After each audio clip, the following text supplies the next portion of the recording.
Hi, everyone, and welcome to the Super Feeler podcast. My name is Lori, and I am joined again by Megan and Dave. And today we're going to be talking about the emotion regulation skill in dialectical behavior therapy called opposite action.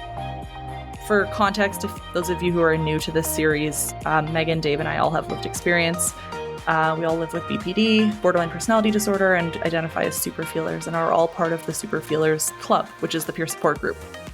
I know it's funny, my dad was like, I can't believe you're recording Super Feelers Club sessions. And I was like, no, that's not what's happening. So just to clarify, this is not us recording peer support and then posting it live for the world to listen to. This is us as people who go to peer support together, coming out and doing something different and recording together. So just wanted to clarify that because I don't want anybody to feel like we're going to just start recording peer support sessions and then post them. That is def's not what we're going to do.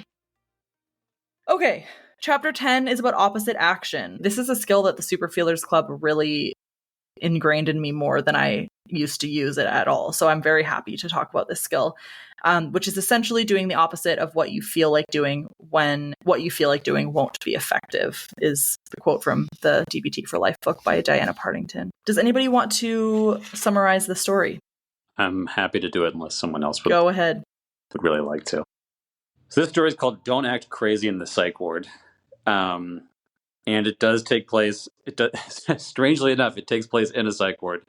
I have to say that this psych ward appears to be co-ed, which is, maybe that exists out there. When I was in the psych ward, it was definitely not co-ed. And I think this story illustrates some of the pitfalls of what can happen there. But basically, it's the story of a woman, Sonia, she's in the hospital for detox, and she's having a really hard time.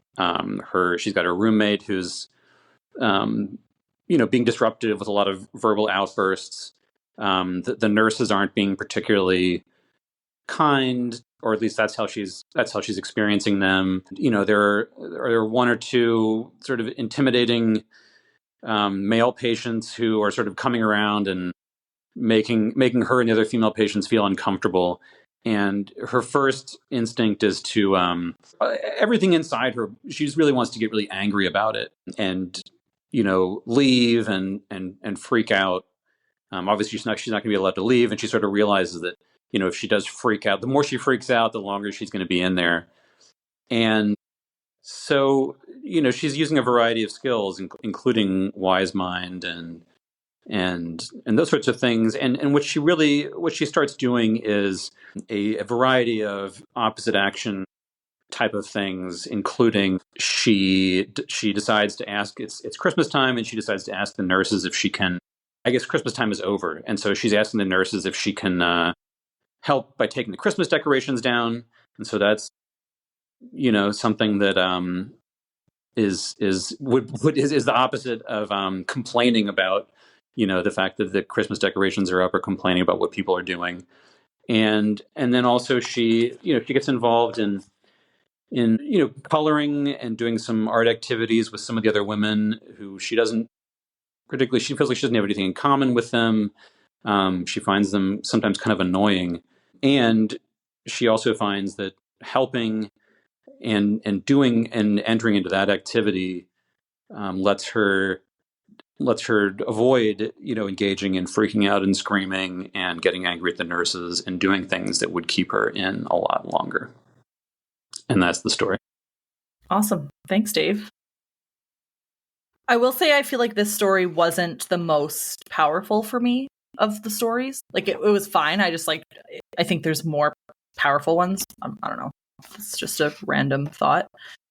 So opposite action. Who uses this skill often? I use this skill all the time. To me, this is one of the most powerful skills, if not the most powerful skill. And I find, I think these days, one of the main ways that my therapist and I interact, specifically on the skills level, is her just pointing out, that was when you did that was opposite action. It's one of those things that it is also a confidence booster, because it's one of those things that sometimes it's easy to do opposite action things and not recognize them as opposite action. So sometimes it is as drastic as like I feel like I'm being mistreated in this psych ward.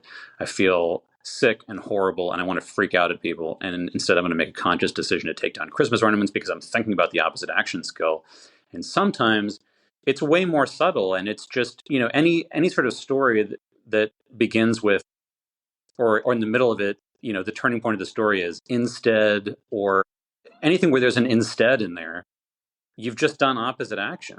And yeah, so I don't find that it's been pretty infrequent that I've said to myself, I'm currently in like a triggering type of situation. I am going to do opposite action. I'm not saying that never happens, but it is something that it does come up in like more simple situations, and more these days when I've been in what previously would have been a difficult situation, and then I'm talking to my therapist about it afterwards. She'll point out and be like, that was a great use of opposite action. You didn't, when this person you were with who was talking, it was spewing right-wing political hate, when they did that, you just decided to make yourself some tea, and so it's a great confidence booster to notice the ways that you're using skills, even if you're not aware of it. I think that's one of my favorite things about like in the Super Feelers Club during the wins, where people are having these like subtle, I think the most common one that comes up in the Super Feelers Club is like, I was having a really bad day and I did not want to come to Super Feelers, but I knew that if I did, I would feel better. So I came. Like that happens almost every single session. And by the end of it, guess what? They almost always feel better. And I find like opposite action is the most beneficial when it's about movement, because when I get into like a brain slump, the last thing I want to do is like go for a walk, go to the gym, go do a yoga class, go stretch. And so I'll just like be like, I'm too XYZ to do XYZ, right? And instead of being like, I'm too XYZ, so I'm going to do XYZ. And even if I go outside for like a 5-minute walk when I'm in a bad mood, it almost always makes me feel better. And that is opposite action, like 100,000%. And it's that simple, really. There's bigger ones. I mean, sometimes like I didn't want to go to this dinner with people, but instead I knew that I wasn't going because of anxiety. So I went and participated fully and had a good time, right? That's hard to do, but that's opposite action. What do you think, Megan? I feel like this is the reverse of the last skill where I hate opposite action. Interesting. Why? I I just like am not, or I feel like I'm not good at it.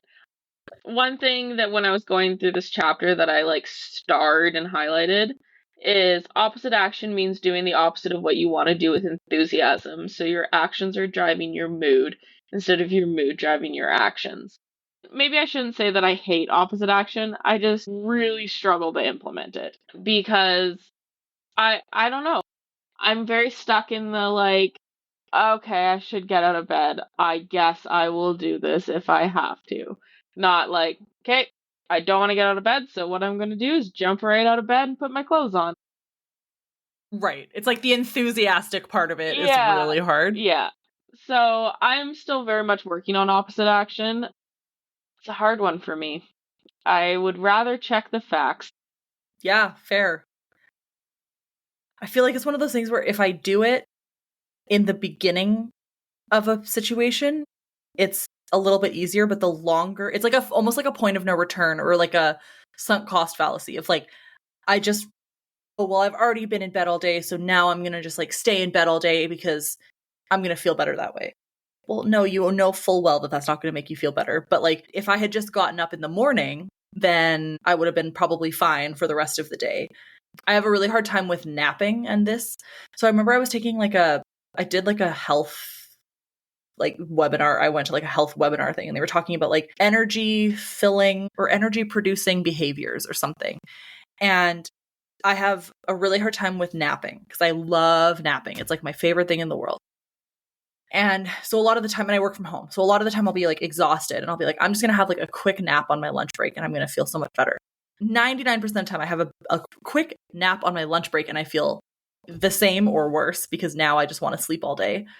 Whereas like is sleeping an energy producing activity? Like technically yes, because you're getting rest and therefore you're going to have more energy. But you can fill that energy production as well with like going for a walk. And if I go for a walk, I'm almost always more energized and fulfilled than I was if I took a nap, even if it's like 5 minutes versus 20 minutes or 5 minutes versus an hour even. And so I think like when I kind of started recognizing that like energy producing behavior thing, it helped a lot. I mean, it's the same with like eating healthy, right? Like you can like, and I love eating bad. Don't get me wrong. I am not a good example of eating healthy, but I can eat fast food every day. And in the moment I feel great about it. But if I can eat a vegetable for lunch or like have a smoothie with like some good veggies in it just one time, then I start to recognize like, okay, I will start feeling better now. And it's so hard to do that when you're in this like slump of doing the quote unquote wrong thing over and over and over again. Yeah, I think getting into like a little bit farther in the like I'm looking at page 181 where it's talking about the practice ideas for practicing the opposite action skill. It refers to it as observe your unskillful urges. And I like that framework of like framing that it's not like a wrong thing. It's just like not as skillful as the other things. But when you were talking, something that I was reminded of, my partner once told me that he had heard, so this is like, hearsay on this, is that he has heard that your brain has 5 seconds to make a decision. And if you don't act within that first 5 seconds, you're not going to do the thing. And so I think that is kind of what I use instead of like opposite action, perhaps, is like, okay, count to 5, and by 4, I better be doing this thing that I don't feel like doing because otherwise I'm just not going to do it. So I think that is kind of almost opposite action, but sometimes that helps me get over that like sunk cost fallacy of like, okay, I need to get out of bed or like I need to do this. I think that doing like the practice of opposite action that's here is like as you go throughout your day, observe your unskillful urges and then do the complete opposite. So like when I have the urge to just like lay on the floor and cry, maybe I go for a walk instead.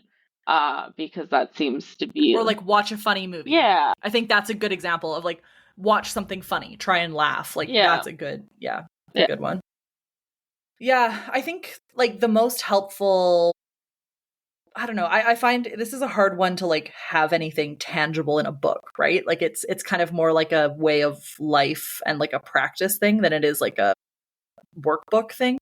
But I think one thing that could be helpful to maybe try and incorporate this more into your life is recognizing those unskillful behaviors, like for me the napping thing, and then having like a conscious decision around like when I want to nap, I am going to do XYZ, like go for a walk, drink water because I probably haven't had water or whatever, and do that when you're not in that slump. Because if you're in that slump, that's the last thing you're going to want to do, which is funnily enough kind of similar to Cope Ahead, which is our next chapter here, around how are you going to plan for the inevitable in a way that is more skillful. Just really quickly on this, the last page here, this is a good example of opposite action is like exposure therapy, right? Like just we all kind of know what exposure therapy is. Although my friend the other day called it immersion therapy. And I was like, no, that's a blender, friend. Like that's not the right thing. But I had a fear of throwing up really bad. Like that was like a huge issue in my life for a long time. And so my counselor made me like listen to videos of people throwing up, which is like horrible, but it does work, right? Like the more you do it, the better it is. And while it's not like, a fun, pleasurable activity that you're doing, at least you're doing something that's getting you towards your goal. Any last thoughts on not exposure therapy? Any last thoughts on opposite action? Yeah, I just had two, and I'll try to keep it quick. I think that it occurred to me that there's sort of like two different kinds of opposite action. One of which is, I guess you could call it sort of like positive opposite action, or like affirmative opposite action. The other one, negative opposite action. And the one that I think comes up in these books a lot, which I think is very difficult to do, is the like whatever you're urged to do is do the opposite and do it all the way. Which, I mean, taken literally, would mean that like if I'm at Thanksgiving, does that mean that like it's not I can't just like walk away from the table. I have to like give my hypothetical uncle a hug and like yes and him when he's talking about that trans people should be locked up in mental institutions. Like clearly that is not what opposite action means, but it does expose a little flaw there. And I think I would just remind people that not doing what you have an urge to do is also always, if it's something that doesn't align with your values, if you pair it with check the facts, and you check the facts and like, and looking both at the situation and what you have an urge to do, and you come to a decision that like it would be more in line with your values not to do what you're thinking about doing, simply choosing not to do it is an absolutely valid use of check the facts, and it's definitely one that can move you down the road towards bigger checking the facts. So I definitely have never like just jumped out of bed and like, because I felt like saying, I've never done that. And which brings up just the other thing that I wanted to say real quick, which is that, when you guys were talking, it does occur to me that there's a fine line here between engaging with the like affirmative version of check the fact and guilt. Which, I can picture, or rather I've certainly experienced times thinking like, I feel so bad. I just want to be in bed. I just want to eat a whole, I was going to say jug of ice cream. I don't think they sell ice cream in jugs, but like, and sometimes, and feeling like wanting to do that is just like, oh man, like if I would only do opposite action, I could feel better. And like, I wouldn't want to, do these, some things like drinking too much or whatever that are really destructive. And so it's within my power to feel better. And I only have myself to blame that I'm feeling bad. And sometimes I think it is important to check the facts and give yourself permission. If it's just Tuesday and you're feeling blue, then maybe it is more valid to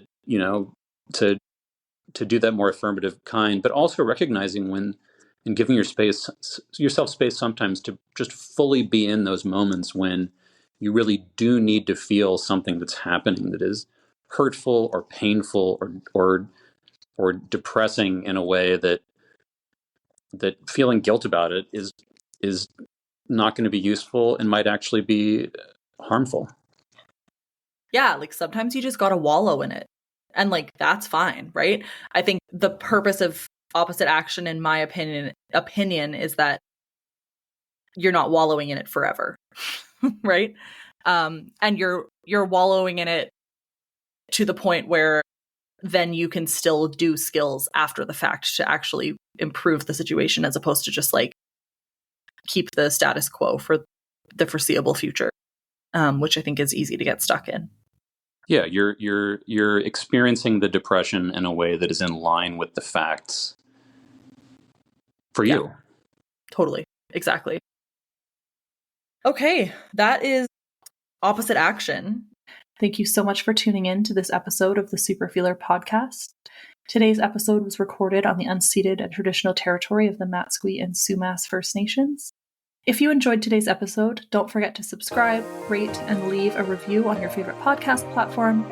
Your feedback helps me reach more listeners like you, and we're always looking for improving the podcast. Remember, you can always stay connected with me on social media. You can follow us. The show notes will have all of the details for Instagram profiles. If you want to support the podcast and help me continue to bring great content, please consider joining the Superfeeler community on Patreon. Your support really means the world to me, and there's a variety of different options for support, including some free ones. For all information about the Superfeelers Club, which is the peer support that we run, including upcoming events and resources, head over to Eventbrite or laurieedmondson.com for more information. And if you have a topic that you want me to cover or a guest you'd love to hear from, please send me the suggestions. Always happy to hear them. Until next time, keep on superfeeling and living authentically. This is Laurie signing off of the Superfeeler podcast.